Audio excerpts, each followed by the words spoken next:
So, Jordan, tell us what you're getting started with over here. Getting started with brown sauce, and I'm right now sauteing my mirepoix, which is onion, celery, and carrots, and clarified butter. And I'm about to add my flour to make a roux to thicken our stock here. Yeah. So first I cracked six egg yolks into this bowl, and then to start, I'm making hollandaise by the way. You whisk it over the double boiler with the water and white wine with vinegar reduction. So I reduced that down yesterday to about 2.5 ounces, and you want to reduce it to about 1/2 ounce per egg yolk. So that's what I have going in there. And then I'll whisk this until it gets to the ribbon stage, which is just like picking up the whisk and you can kind of see the strips of the egg yolks. And then I will slowly add the clarified butter. So just make sure you catch our attention when it's getting towards that stage. So Kaylee, what are you doing? I am making a vinaigre sauce, which is normally you would use like chicken stock or fish stock. I'm using duck stock. Where it adds a lot richer flavor. I really like it. And I just bring it to a boil, and you add your roux slowly a little bit at a time until it becomes thick consistency. But for the roux, for my small sauce, it is a bacon fat and flour and a little bit of butter roux, so it's going to add to the flavor. I'm making a Mexican sauce, so all it is basically just starts as milk, and then you make an onion souffle, which is just onions and a little bit of flour. And so that's been cooking for a little while. Then once that gets close to a boil, or right at a boil, I will then begin to add my roux and thicken it.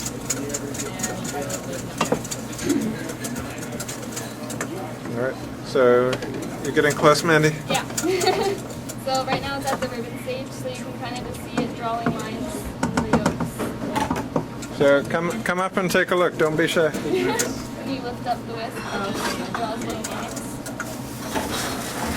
So then that's when it's ready to start adding the butter. And also a little bit of the lemon juice just to stop the cooking of the eggs a little bit before the butter goes in.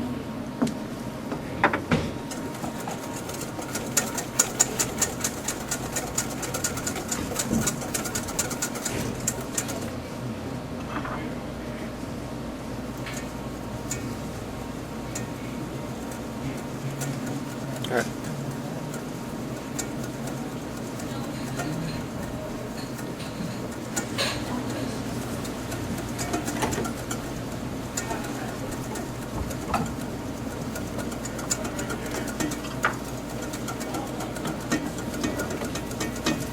And did you guys already make the roux?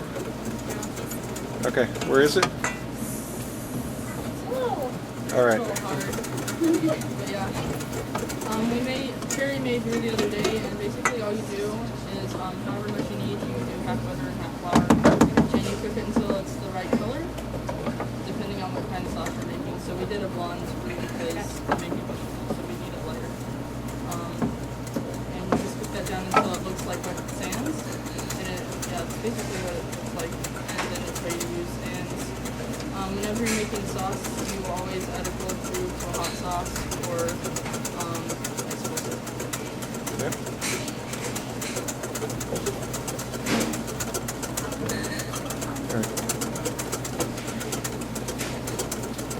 So what are you doing, Mandy? What? What are you doing?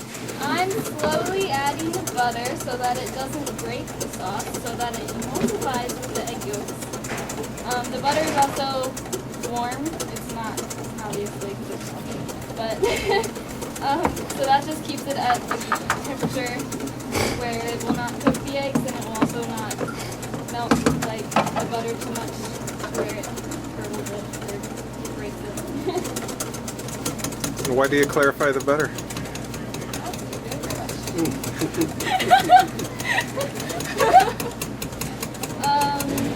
It takes the water out of it. Maybe the answer to that question. But why? That's fine. Anyone else? That's not what happened.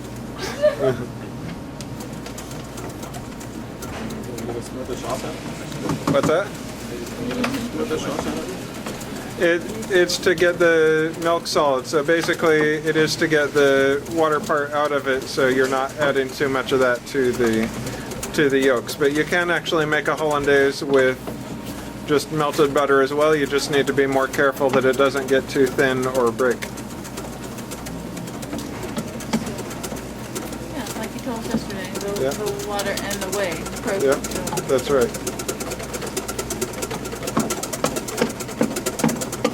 And what's the ratio egg yolk to butter? For this, I have 2 cups of butter and 6 egg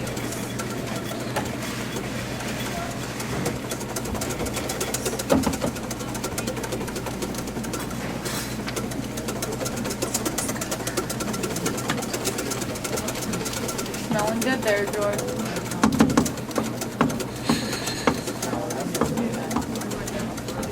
So a bit darker now. I'm gonna go ahead and add my beef stock here.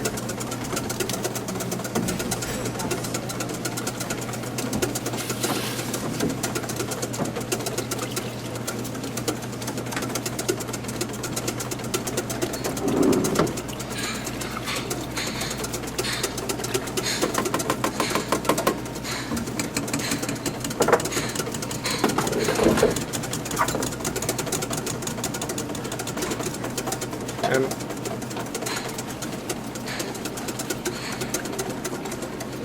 I'm gonna add a little bit of tomato paste as well here.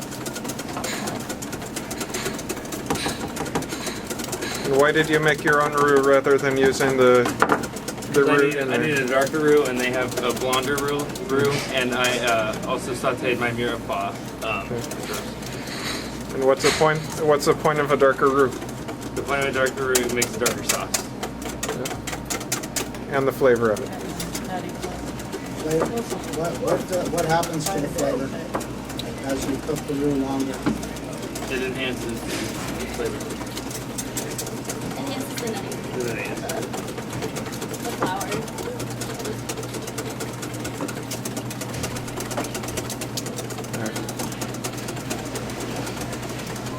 So you add in the roux now, Marguerite? What's that? Okay. So what are you looking for when you're adding the roux?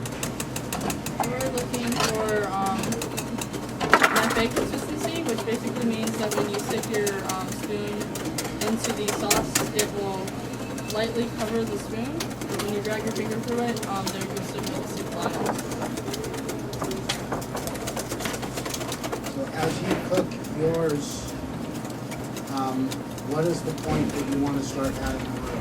How do you know Right when when it reaches right as it's about to start to boil, you want it a little bit below boiling though when you add it, and then that's when you start adding it in. Yeah.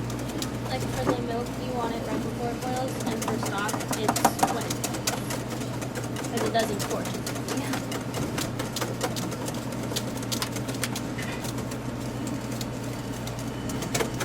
So what are you doing, Jordan? I'm now adding my sachet, which in there I have a bay leaf and some thyme and some black pepper. And what's the point of a sachet? It uses it gets the flavors out of the herbs, So you don't have to fish Oh, them out or yeah. strain them out, Right. pick them out. which you could do, but that would take time. And then I tied it here, just like go ahead and when needed. Is that a fairly standard brown sauce, or what have you done? Yeah, this is the pretty much the similar format to the one found in our On Cooking book, which is the typical French fry.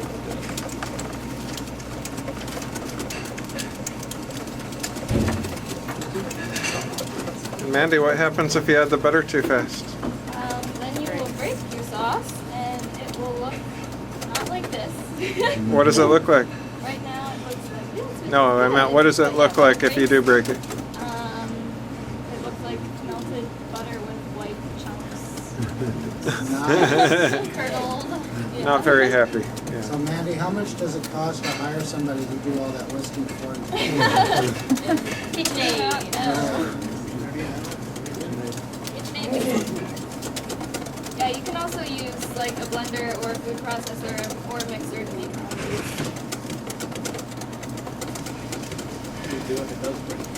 Sorry. What do you do if it does break? Stick blender. You can revive it with more egg yolks. You start whisking egg yolks again over the double boiler, and then you can slowly add the broken sauce. How did you separate your butter? How did you clarify it?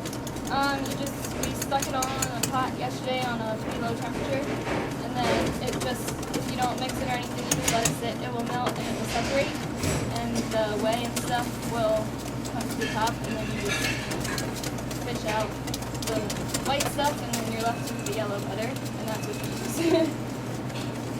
Carefully. Great.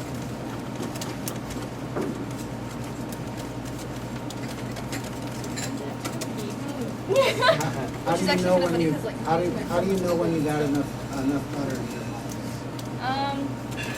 You looking for a certain consistency? Yeah, pretty much. You can also taste it for the flavor of it too. Like right now, Jordan. it's a little chicken, so you got it. So it'll thicken as you go? Yes, it thickens as you add the butter. And then if you add all of the butter and it's too thick, you can water it down with either a little bit more lemon juice or water, depending on the flavor of it. If you taste it and it's already too lemony, then you can just add some water. And if it's more lemon, then you can use lemon juice.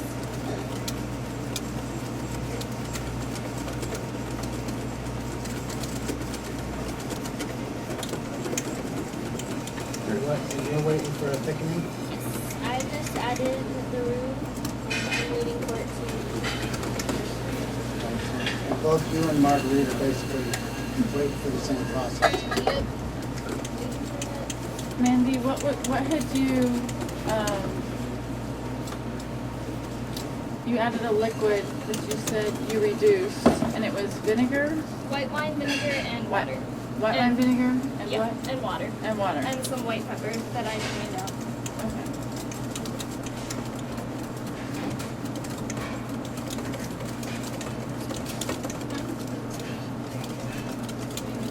So Marguerite, what happens if you add the roux when the liquid's not simmering and you don't?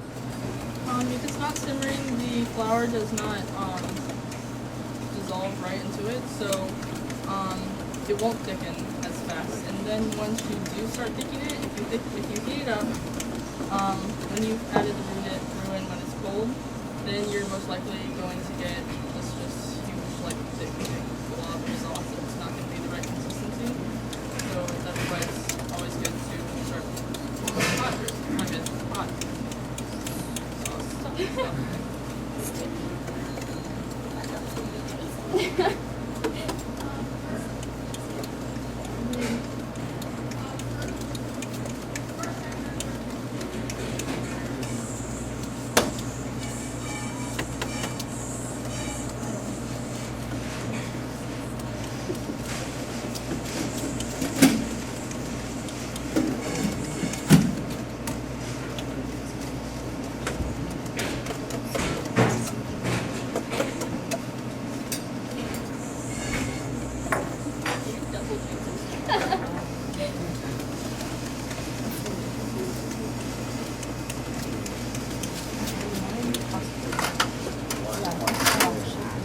Feel free to ask them any questions as they go. They've done this lots of times, so. I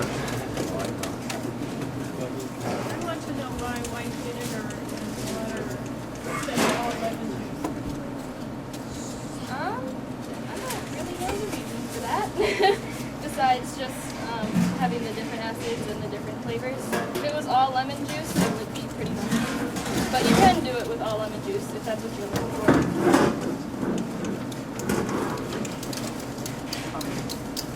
54 about putting white wine vinegar and water together and then reducing it. But I've always wondered, why do you add water if you're going to reduce it anyway? You just put the white wine. Good Can question. you just reduce white wine in a shorter time? Or just splash in some white wine. Because of the pepper and the other herbs that you put in with it, it's to infuse the flavor from that.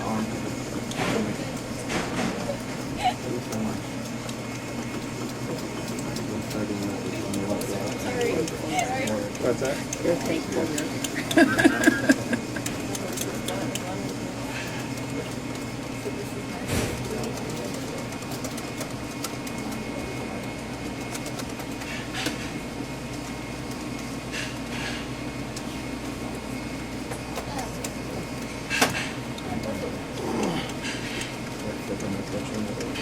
right, so Jordan, what's the difference between a brown sauce and a demi-stock? The demi-stock, it would be more reduced down for a demi-stock. Or demi-sauce. What's that? Wouldn't it be more reduced down, right? It's how much you take it down. It's a partial reduction sauce, so you, Take it down. basically. You let it reduce more through like the simmer. The stock is reduced. Yeah. Yeah.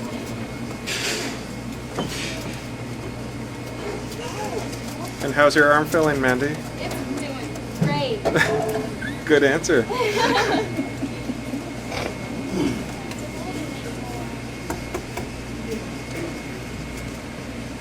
So this is a little bit thick, so I'm gonna add some lemon juice. Oh, I'm gonna spill it. Got a little in there. People actually want to go for things. Yeah.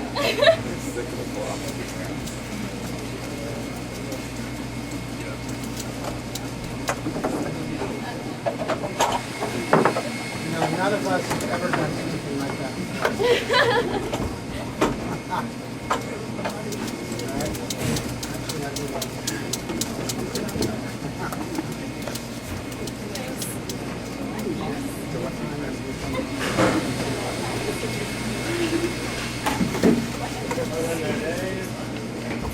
So I'm just gonna add a little bit of this.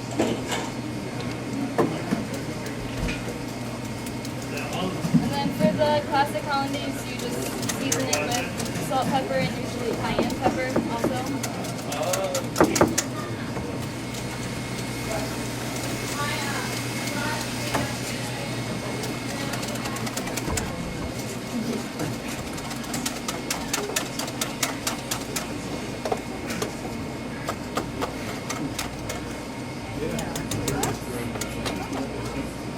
So what consistency are you looking for, Mandy? I'm looking for a little bit thicker than most sauces, right?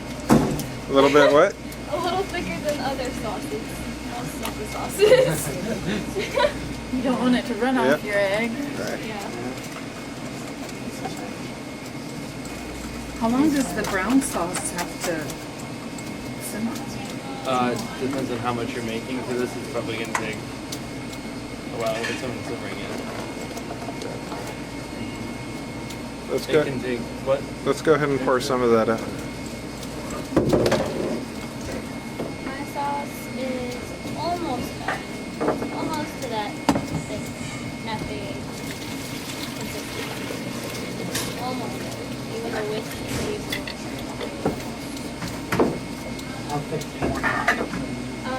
like she said earlier, you want to be able to dip a spoon in it, and it'll coat the back of the spoon. It'll stick to it, like you want it to stick to it. Got it. Which is called what? Nappy. I said it. Oh, okay. Nappy. Nappy? How do you spell it? It's an action. What? An AP.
How do you know when the brown sauce is done? What do I look for? You'll want it to be a little thicker because this is typically a brown sauce that's used to put on meat.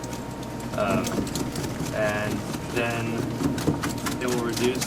Typically, you want to reduce it for about an hour or so, and then depending on what you're looking for, and then you'll. Today we're going to turn it into a small sauce, which is typically done, and that's where you add other components to it. So today I'll be adding rosemary and roasted garlic. And what do you call that? A small sauce. Yeah, but what do you call that one? Roasted garlic, rosemary, ground sauce. There you go. Can you shorten that? All right, So I Jordan think sauce. the hollandaise is done. Okay, so does it? All right, so all these sauces, they're making the mother sauce and then turning it into a small sauce, but they're going to stop at each stage. So at this point, the hollandaise is done. So anybody that wants to come up and try what the basic Right. I'm not shy. flavor. I really want to know what it's supposed to be like. With the white I wine. didn't stop to examine when I had yours this morning. I just started.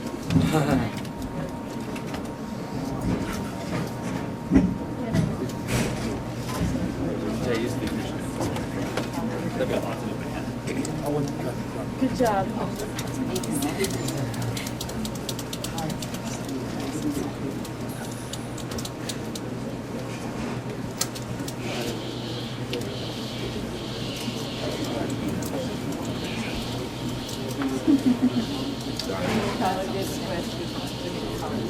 Yeah. I did not add too much butter.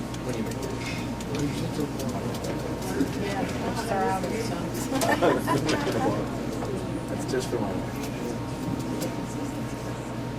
So, like I said, the basic hollandaise is great, and for eggs Benedict, many other dishes, but many restaurants do the same exact hollandaise. So, and turning it into a small sauce can really make one eggs Benedict into something special, like adding the crab and the caviar, like Jordan did this morning.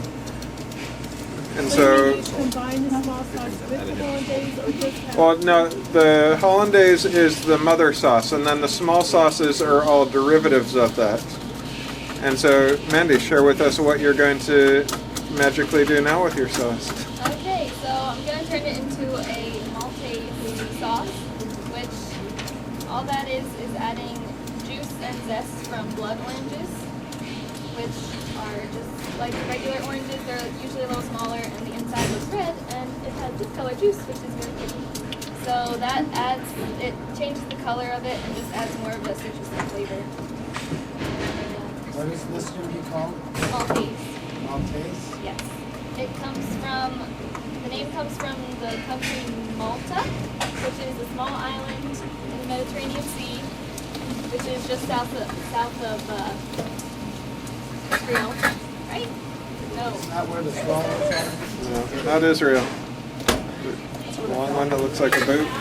Italy, yeah. Just south of Italy. And it's named after that because they have a lot of blood oranges grow there.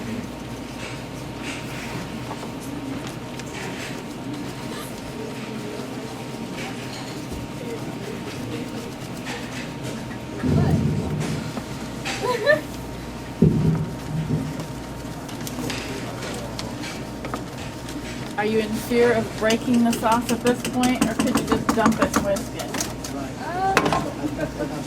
Just curious. You couldn't really quite break it with this, but I still like to add it slowly just in case. I'm It's- curious to know, her hollandaise wasn't as salty as we generally have.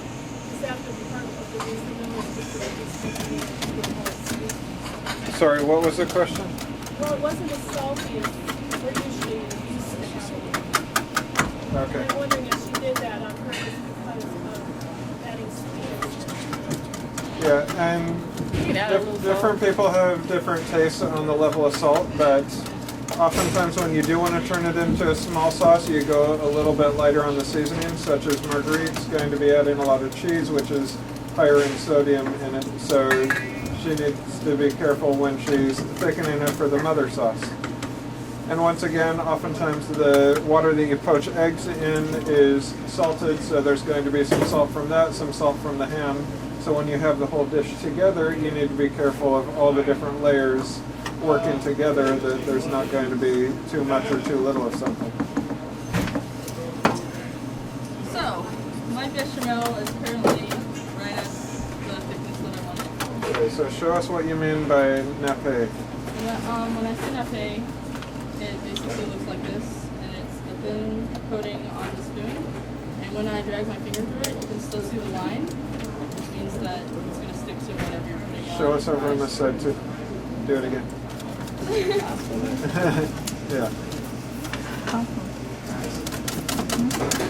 My sauce is also exactly where I want it. Huh? You don't plan it. Oh yeah, totally. It just covers the spoon lightly. A little bit thicker, but that's because I'm going to be adding my wine into for my small sauce. So I want it to be a little bit thicker. Yeah. And it's just really simple salt, pepper, super simple, basic. All right. So did you guys already season that as well? No salt. So the Maltese is also done. It tastes just a little bit more tangy with the orange juice, a little sweeter.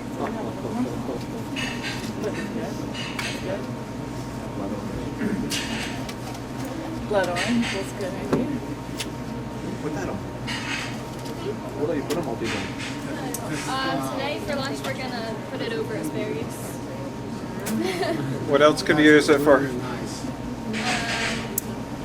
Could use it for eggs Benedict. Anything else that uses the hollandaise. It's really good over like vegetables like broccoli and asparagus. Yeah. It's a great sauce for fish too. No, just yeah, just There you go. Bam. That was a bam.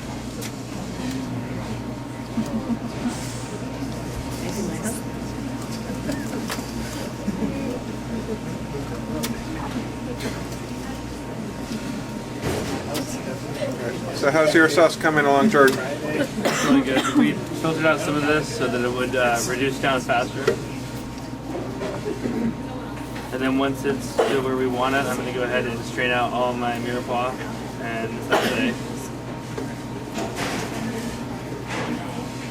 What are you going to add to the velouté now? I will tell you just a second. Shutting up now. Sorry.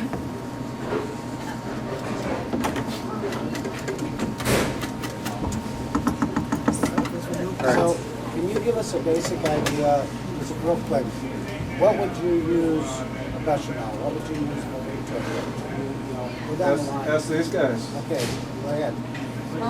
So a bechamel you would use for sort of like your typical Alfredo sauce. You would use that, and then you would add some cheese and stuff to it. I'm gonna make a Mornay in just a few minutes, and so you would normally use those on pastas and sometimes chicken and stuff like that. And so what is Mornay?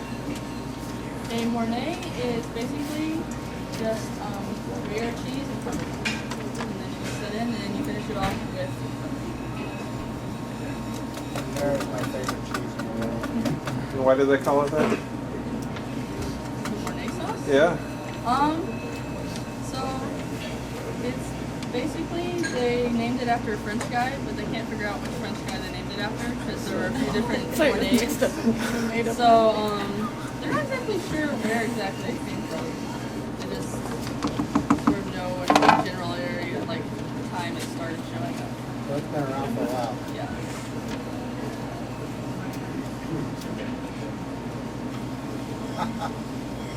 That was a nice way of saying it. Why do they name it that? Heck if we know. Right. You're good? No, don't want to add any more salt because of the cheese. Right. Okay, so if anybody wants to try a bechamel without adding anything to it, very rarely. It's a little under seasoned because of the cheese. Okay. Also, would you ever serve just a straight bechamel? Probably not. Never, really. No. You would always add some type of flavoring to it. Yeah, so you'd always turn it into anything, A lot of an people, Alfredo or, a lot of people use this to make their basic like cheese sauce for nachos and stuff. So you just add cheddar to it and stuff like that. So is it always cheese that you add to this mother's sauce? A lot of times, yes, because it just makes a really good base for like that cheesy texture that a lot of people associate with a white sauce. But you can add, like, a lot of people add Worcestershire and stuff like that too. Oh. What about making it into sweet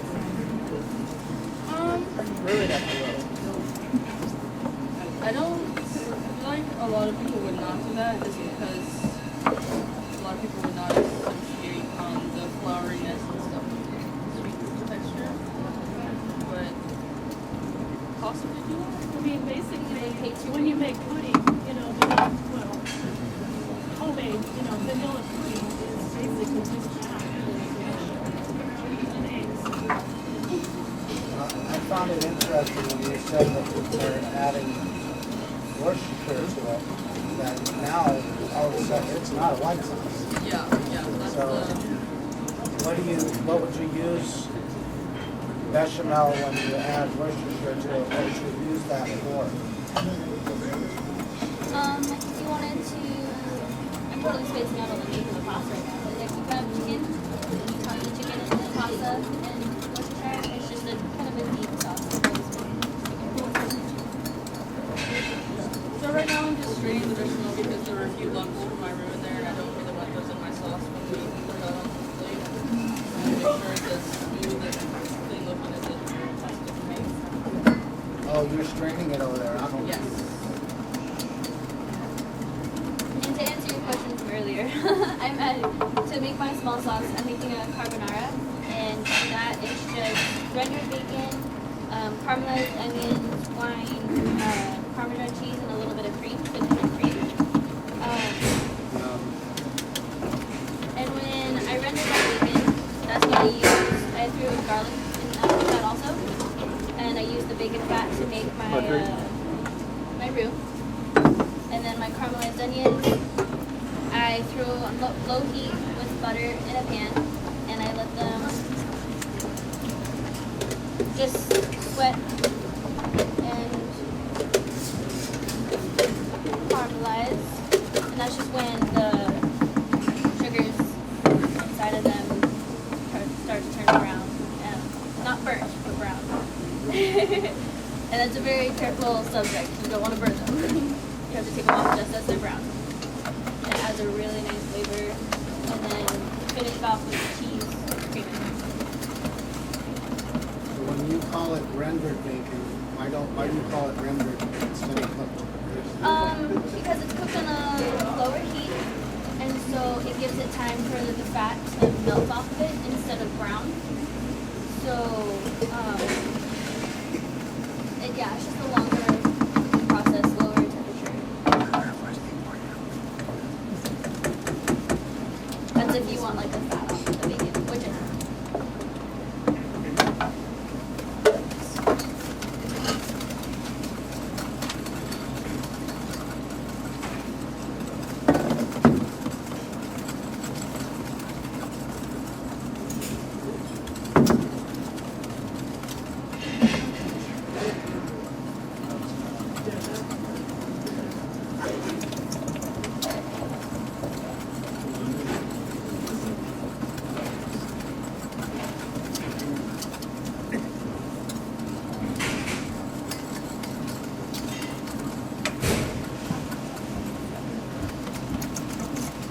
Did you look up why it's called carbonara? I did.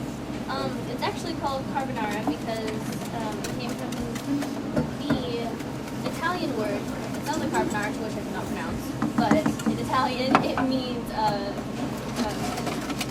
charcoal man, coal miner. So this is the sauce that they would use to feed the miners, without the cheaper bacon and less one.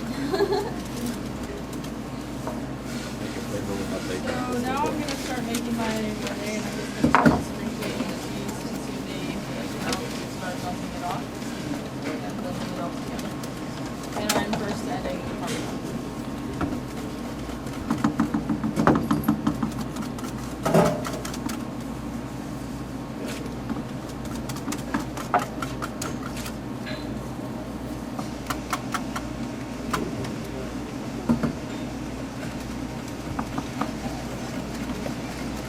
And why are you reheating your hollandaise?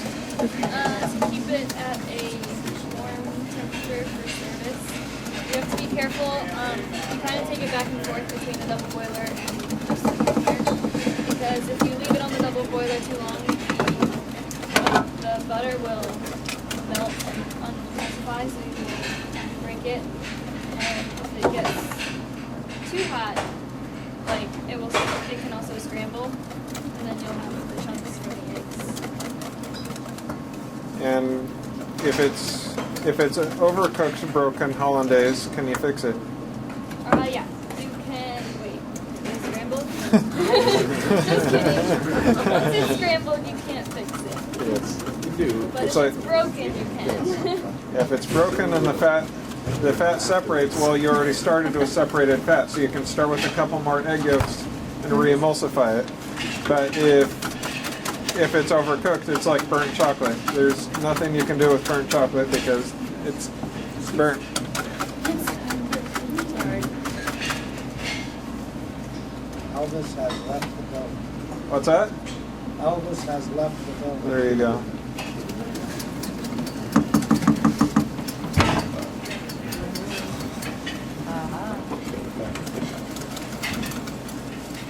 So if I just left it on the double boiler and didn't mix it and just left it there for a while, that's when it would separate again and break. The butter would melt away. So that's one of the challenges with hollandaise for any service, especially restaurant service when you need to hold it for a while, of keeping it at the right temperature. Because if it's too cold, the butter becomes solid and separates, and then you warm it up and it'll be broken. Or if it's too hot, the butter will start cooking the eggs and it'll also separate that way. So what's the proper temp? I don't know the exact temperature, but it's warm to the touch, so it's probably about 110 degrees. And let's see, does anybody know any of the tricks on how you keep it at the right temperature for longer periods of time? Now, steam tables are way too hot. What's that? Oftentimes there's a shelf above the stove if it's a warmer kitchen, yeah. Here, let me grab a prop. Can you add that to the gum to stabilize? Stabilize. The Hollandaise cheese. or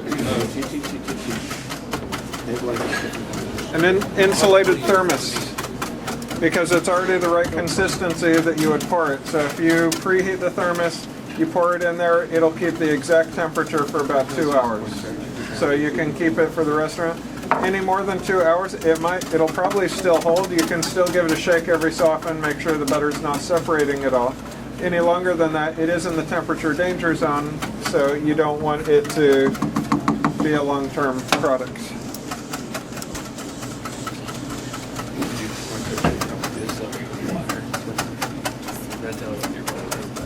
All right, you about to done with Do you want me to strain it before they taste it, or Yeah, okay. go ahead and strain it, and then you can get that turned into. Okay.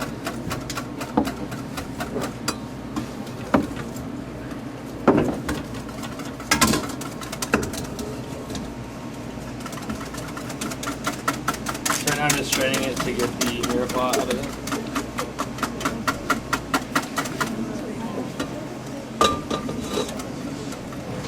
Would you mind taking that back? Thanks. Thank you.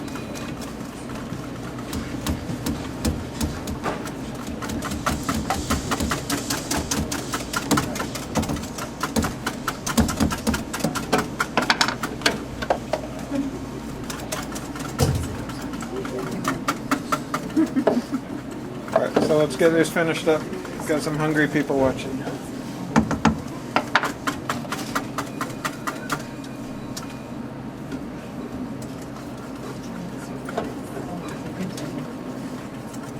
All right, if you wanna. Is this Susan? Okay. All right, so go ahead and taste the straight brown sauce.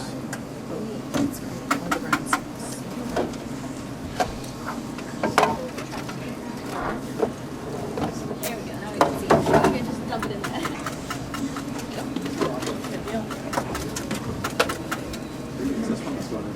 This one's gonna be for a meat today. Just like a gravy. Right? Bring my own shot. Just, you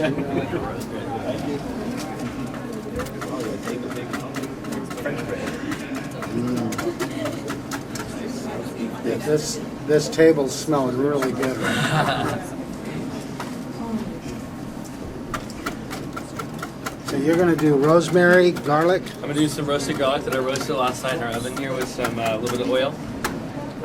350 for about 25-ish minutes or so. That's gonna You be can also do it fabulous. low temperature on oil. You can have oil in the pot and just let it roast a little bit.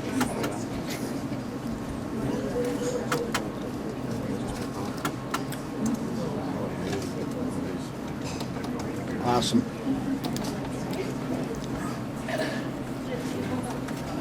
You also make a carbonara with eggs. See. Italy, I remember. You're gonna add some more flavors to your Yeah. Vietnamese Yeah. Yeah, I'm sure. Yeah, oftentimes with that type of thing, you would finish it with a liaison. Right. So I have now added all of my cheese to my Béarnaise sauce. And you want me to just go ahead and start adding? Yeah, let's go ahead and finish it up. So what are you doing? I am adding some butter and I'm stirring very quickly so that it incorporates. And the butter's just to finish it off and give it a nice buttery taste.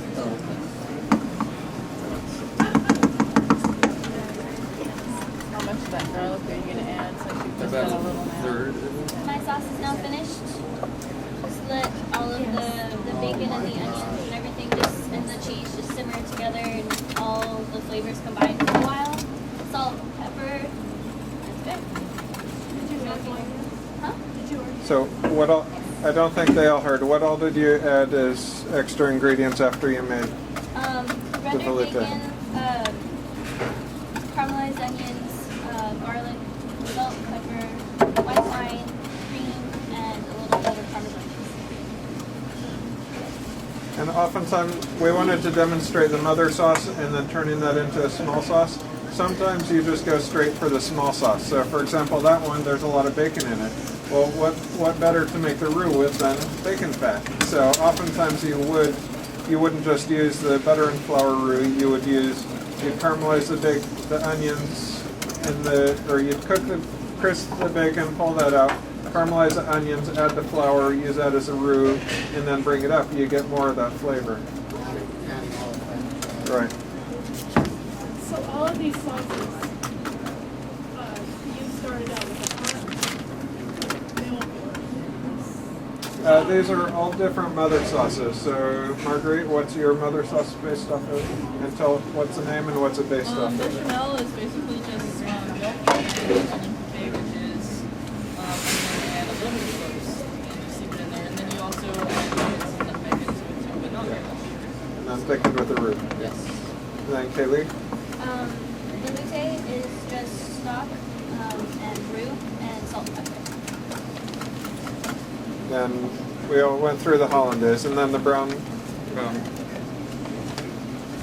Brown sauce or espagnole is as it's sometimes called. Okay. And are they done? I'm done. You guys want to try? Okay. Anyone wants to try? Marguerite, is yours done as well? It's a name of it. Sorry. Well, it's margarita. Oh, okay, don't worry about That's it. mother's Alright. best.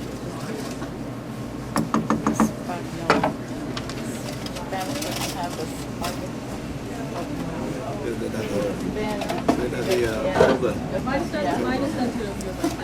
Espanol.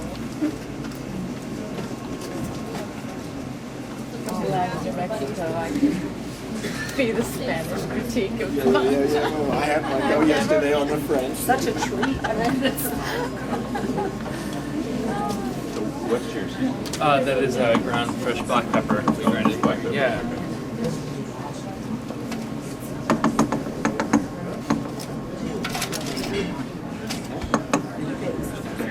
You look very eager there. You like it? How are you?